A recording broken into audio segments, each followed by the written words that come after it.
Alright, so I don't actually know the titles of these episodes because I was too lazy to look them up. So I'm just going to go numerically with these next 4 reviews. This is Star vs. the Forces of Evil, episode 2A. And as this is an 11-minute show, one that doesn't seem particularly interested with building an overarching continuity like, say, Steven Universe, by which I mean is not constantly dropping hints at future events. The plots so far have been incredibly simple. Like, to the point that I've barely even been able to determine an Aesop at the end of each of these. They just mostly seem to be things that happen. In this episode, for example, Star doesn't like the fact that she got an F on a test. She didn't realize that that was a bad thing. So she tries to convince their pretty horrible teacher to change her grade to an A by trying to use her magic to find their teacher the perfect guy. But the magic backfires and it turns her into a troll instead. And in the process of trying to turn her back, the bad guys realize that Star is distracted by this, so they take this opportunity to try to attack her. They of course defeat their attackers, but one of the attackers, one of the villain's minions, is Minotaur, who is taken with the teacher, and they run off together, but the episode shakes everything up in the end by having her return to Earth because the relationship fell apart. That last detail actually being one that I really liked, because as soon as Star's spell backfired, my first thought was, oh, this is going to be like a Shrek loves true form kind of thing, and she's going to find her perfect guy in this form because she's in this form. And it was really neat to see that while that did seem to be the case at first, in this 11-minute episode they still had time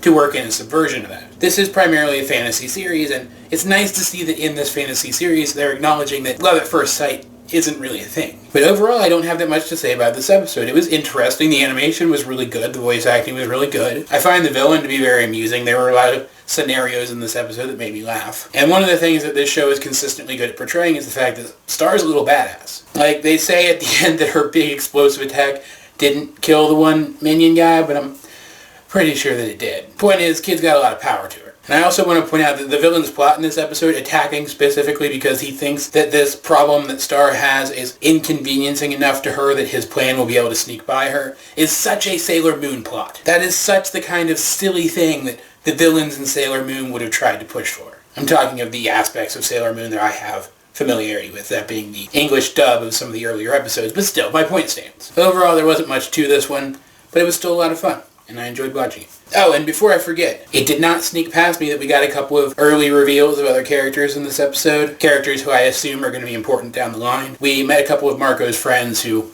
I have mixed feelings about, let's say. A potential love interest for Marco named Jackie, and possibly a potential love interest for Star named Tom. He looked like some kind of demon kid or something. And while I'm thinking about it, we got a little bit of setup for the fact that Star has to keep the fact that she's making magical mistakes on Earth a secret, or else her parents are going to send her off to that reform school that Ponyhead was sent to. So I would imagine that's going to be important down the line too. As per usual though, guys, if you have seen this episode, what did you think of it? Let's get a discussion going in the comments section down below. Either way, this has been AJ22, and I will talk to you guys later.